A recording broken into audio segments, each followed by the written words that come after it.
জয় ঠাকুর। শ্রী শ্রী রামকৃষ্ণ পুঁথি চতুর্থ খণ্ডের অন্তর্গত আমরা পাঠ করছি বিচিত্র ঠাকুরের বিচিত্র লীলা এই অধ্যায় থেকে। আজ আমরা এই অধ্যায়ের 12তম দিন পাঠ করছি। পর্ব 703, পৃষ্ঠা সংখ্যা 456। এর আগের দিনের পাঠে আমরা দেখেছি ঠাকুর দক্ষিণেশ্বরে মা ভবতারিণীর মন্দিরে এবং সেখানে পঞ্চবটী বনে সুদীর্ঘ 12 বৎসর কাল যাবৎ যে কঠোর তপস্যা সাধন করেছেন, সেই সাধনার ফলে, সাধনায় সিদ্ধি লাভ করার ফলে তিনি যে ফল পেয়েছেন জীবের কল্যাণের জন্য, সেই সমস্ত রকম ফল তিনি বিলিয়ে দিলেন। শেষে কিনা তার যে কিছু বিগ্রহ ছিল তাও যেন তিনি বলিদান করলেন। তিনি মাতৃগত প্রাণ, মায়ের সঙ্গে তার অনবরত খেলা চলে, আবদার চলে, কান্নাকাটি চলে, দুগাল ভিজে যায় তার চোখের জলে। মায়ের কাছে তিনি চুক্তি করছেন, তিনি মাকে কথা দিয়ে নিচ্ছেন যে মা, তোমার এখানে যারা সরল চিন্তা ভাবনা নিয়ে আসবে, সরল হৃদয় নিয়ে আসবে, তার আন্তরিক টানে যারা এখানে আসবে, তারা যেন সকলেই সিদ্ধ হয়ে যায়, তারা যেন মুক্ত হয়। আর তিনি এই কথা বলার পরে আবার তিনি মাকে সম্বোধন করে বলছেন, আবার মায়ের সঙ্গে তিনি চুক্তি করছেন যে মা গো, তোমার এখানে যারা যারা আসবে তাদের যেন এমনিতেই সবার চৈতন্য উদয় হয়ে যায়, তাদের যেন আর জপ তপ ধ্যান সাধনা ইত্যাদি করতে না হয়। এই রকম তিনি জীবের কল্যাণের জন্য নিজের সমস্ত কিছু বিলিয়ে দিচ্ছেন আর মায়ের সঙ্গে চুক্তিবদ্ধ হয়ে নিচ্ছেন। অদ্ভুত ঠাকুর আমাদের, অদ্ভুত এই ভুবনে বিচিত্র ঠাকুর হেন দুর্লভ ভুবনে, ভবসিন্ধু পার যার মাত্র দর্শনে, যাকে একবার দেখলে পরেই ভবসিন্ধু পার হওয়া যায়। তাই সেই ঠাকুরের চরণে আমাদের রতিমতি সর্বদাই রাখি।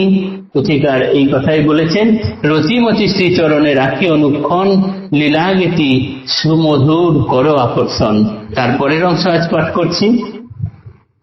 করুণা প্রতিম প্রভু বেদ বিধি ছাড়া, করুণার উপাদানে মূর্তিখানি গড়া, শান্ত নরতনু কিন্তু অনন্ত আধার, সাগর গোস্পদবত তুলনায় তাহার, প্রকাণ্ডতা পক্ষে নাহি আসে কল্পনায়, ডুবিলেও গোটা বিশ্ব তলাইয়া যায়, এহেন আধারে মোর প্রভুর আমার, আধেও করুণা বই কিছু নাহি আর, উত্তাল তরঙ্গ তাহে সদা উথলিত, শ্রীমুখ উৎসার দ্বারে ঝরে অবিরত, আবেশ ভরে কহেন আপনে, সম্বোধিয়া কৃপা প্রার্থী ভাগ্যবান গণে, এখানে নির্ভর আর বিশ্বাস করিলে, মা কালী সাধিয়া দিবে কার্য অবহেলে, আবেশের ভরে আমি কহিলাম হেথা, মা সব করিয়া দিবে হবে না অন্যথা, করুণা কোমল কিন্তু তাহে এত বল, পরম ব্রহ্ম সনাতন যাহে টলমল, অটল সচ্চিদানন্দ চঞ্চল অস্থির, ধরায় আনিয়া তুলে ধরায় শরীর, এইখানে মানুষেরা বড় আলোথাল, সকল কুবুদ্ধি ঘটে অতীব জঞ্জাল, কহে যে শান্তের মধ্যে অনন্তের সত্তা, ভাণ্ডেতে ব্রহ্মাণ্ড ইহা প্রলাপীর কথা, আরে মন দেখো দেখো বুদ্ধির বাহার, বিচার বিতর্ক যুক্তি কিবা চমৎকার, মীমাংসা সিদ্ধান্ত শেষে এই হইল ইতি, পুরাণ আদি গীতা গাথা প্রলাপীর উক্তি, সুখবেশ নারদাদি না পাইল ঠাঁই, মরি মন লয়ে হেন বুদ্ধির বালাই, এই সৃষ্টি যার নির্মাণ কৌশল, জীবের বুদ্ধিতে তাই কিবা আছে বল, ইহানা বুঝিয়া যেবা বুদ্ধি করে অন্য, সেজন মনুষ্য নয় পশু মধ্যে গণ্য, মায়ার অপার খেলা কে বুঝিতে পারে, যে চাবিতে খুলে তালা তাহে বন্ধ করে।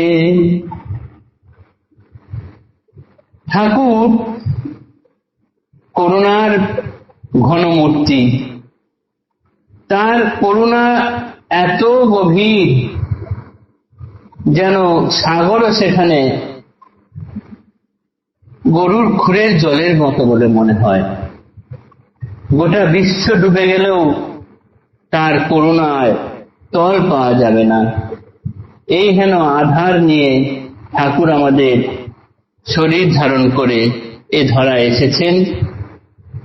তিনি মায়ের সঙ্গে খেলা করতে করতে তার সমস্ত সাধনার ফল দিয়ে মায়ের সঙ্গে চুক্তি করে আবেশের ঘোরে মাকে বলছেন যে যারা এখানে আসবে, তিনি নিজেই বলছেন যে আমি আবেশের ঘোরে মায়ের সঙ্গে কথা বললাম এবং এই কথা বললাম যে যারা এখানে আসবে তাদের কিন্তু মুক্তির ভার তুমি দেখো মা, তাদের যেন আর অন্য কোনো কিছু করতে না হয়, তাদের সাধনার কাজ তুমিই করে দেবে। মাও বললেন হ্যাঁ করে দেবেন।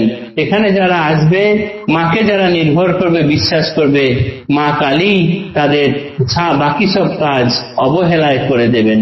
মা ঠাকুর এটা বলছেন, ভাবের ঘরে নিজের মুখ দিয়েই বলছেন। তার কথা করুণাময়, কোমল, কিন্তু তাতে এত বল আছে যে যিনি একবার শুনেছেন তিনি আর কোনোদিন শুনতে পারছেন না। তার এই শরীর নিয়ে তিনি ধরায় এসেছেন আমাদের মুক্তি করার জন্য। আমরা আমাদের বিচার তর্ক বুদ্ধিতে তার কি কতটুকু ইতি করতে পারি, বেদ সুখ বেশ নারদাদি যার ঠাঁই করতে পারলো না, আমরা তার কি করতে পারি? আমাদের এই ক্ষুদ্র বুদ্ধি নিয়ে আমরা যদি বলি ভাণ্ডের মধ্যে ব্রহ্মাণ্ড, এটা প্রলাপের কথা, সেটা কখনোই মানানসই হয় না। তাই এই কথা যারা এই পুরাণ আদির কথাকেও যারা না মানেন, তারা তাহলে বোঝা যায় যে তিনি মনুষ্য নন, পশু মধ্যে গণ্য। কেননা মায়ার অপার লীলা, মায়ার লীলা আমরা কেউ বুঝতে পারি না।